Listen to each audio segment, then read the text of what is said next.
تو دو ترتیبیں ہیں مستورات جن نے نماز نہیں پڑھنی، وہ عصر کی نماز کے وقت جب اذانیں ہو جائیں اس کے بعد، اور جن عورتوں نے نماز پڑھنی ہوتی ہے وہ عصر کی اذان ہوتے ہی نماز پڑھ لیں، اور اذان کی نماز پڑھنے کے فوری بعد مصلی پر بیٹھے ہی اللہ رب العزت کا اسم مبارک یا اللہ یا رحمان یا رحیم، یا اللہ یا رحمان یا رحیم، آپ الگ الگ بھی پڑھ سکتے ہیں، یا اللہ یا رحمان یا رحیم، یا اللہ یا رحمان یا رحیم۔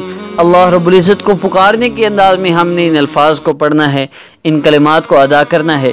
آپ نے ان کلمات کو ادا کرتے رہنا ہے حتیٰ کہ افطاری کا وقت قریب آ جائے، اور اگر آپ رمضان کے علاوہ کبھی یہ عمل کرتے ہیں تو اس وقت آپ نے جب یہ عمل کرنا ہے تو آپ نے اس وقت تک جب تک کہ عصر مغرب کی اذان قریب نہ ہو جائے، تو یہ عمل مستقل کنٹینیو آپ نے رکھنا ہے۔ بات چیت اگر بہت ضروری ہو، جس طرح افطاری کے سلسلے میں بات ہوتی ہے، بہت ضروری بات ہو تو آپ کر لیجئے، ورنہ آپ اس عمل میں بولیے نہیں، اور مصلی پر بیٹھ کر قبلہ رو ہو کر کریں گے، اس کے اثرات بہت زیادہ ہیں۔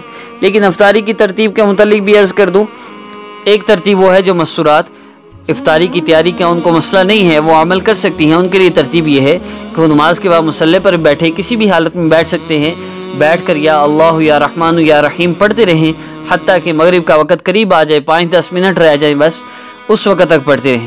اور جو مستورات جن کی افطاری کی ترتیب ہے وہ عصر کی نماز کے بعد 10 سے 15 منٹ بیٹھے بیٹھے ذکر کرتی رہیں، یا اللہ یا رحمان یا رحیم، اس کے بعد افطاری کی تیاری کے دوران بھی اس کو پڑھتے رہیں، یا اللہ یا رحمان یا رحیم اس کو پڑھتے رہیں۔ شروع میں 3 مرتبہ درود ابراہیمی پڑھ لیجئے، پھر جب آپ آخری 10 منٹ رہ جائیں تو اس وقت پھر 3 مرتبہ درود ابراہیمی پڑھ کر آپ اللہ رب العزت سے دعا کیجئے۔ علماء فرماتے ہیں، بہت سے مشائخ نے بھی یہ جو وظیفہ ہے اس کی خاص اجازت بھی دی ہے، اور آگے دوسروں کو بھی اجازت دینے کی تلقین بھی فرمائی ہے۔ انتہائی مجرب عمل ہے اور انتہائی مستجاب الدعوات، ہر دعا قبول ہونے کے لیے یہ عمل انتہائی مجرب ہے۔ آپ نے پھر جب یہ عمل مکمل کر لیں، درود ابراہیمی آخر میں پڑھ لیں، پھر اللہ رب العزت سے 5 سے 10 منٹ دعا کریں۔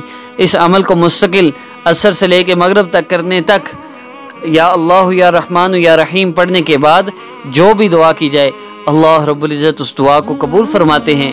آپ کا جو بھی مسئلہ ہے اس عمل کو کیجئے، پھر اللہ رب العزت سے دعا کیجئے، انشاءاللہ اللہ رب العزت آپ کا وہ مسئلہ حل فرما دیں گے۔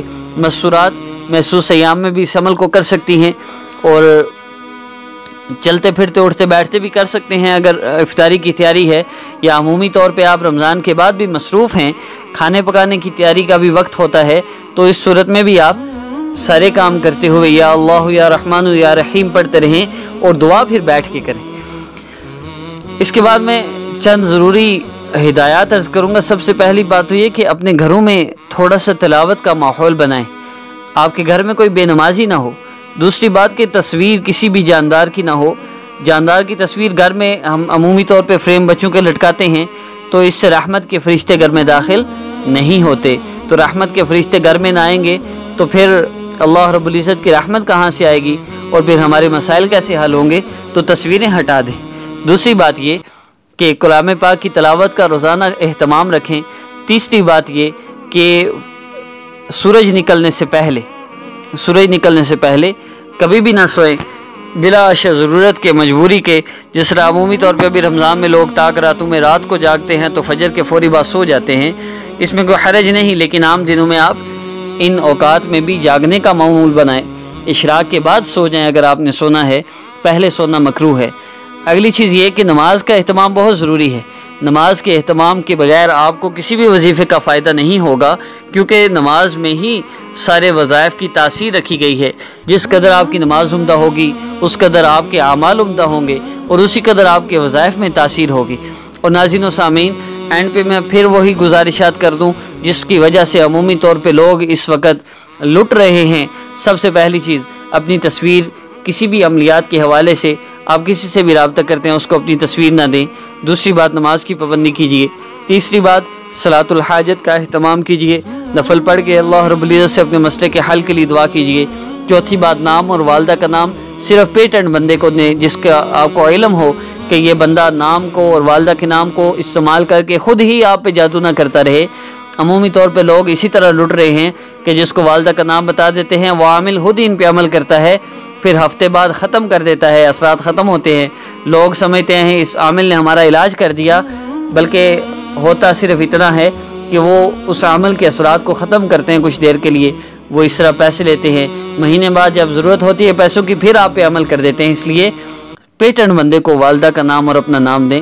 اور آخری بات کہ دعا اور تہجد کا اہتمام ضرور کریں، اور جب آپ دعا کریں تو اس عاجز کو بھی اپنی دعاؤں میں یاد رکھیے، جب بھی اللہ رب العزت آپ کا مسئلہ حل فرمائے تو مجھے دعاؤں میں ضرور یاد رکھیے۔ ناظرین و سامعین، ان شرائط کا خیال رکھتے ہوئے اگر آپ عمل کریں گے تو انشاءاللہ اللہ رب العزت آپ کا مسئلہ ضرور حل فرمائیں گے۔ آپ سے اجازت چاہوں گا، میرے چینل کو سبسکرائب کرنا، لائک، کمنٹ اور شیئر کرنا نہ بھولیے گا۔ اپنے دوست کاشف محمود کو اجازت دیجیے۔ السلام علیکم ورحمۃ اللہ۔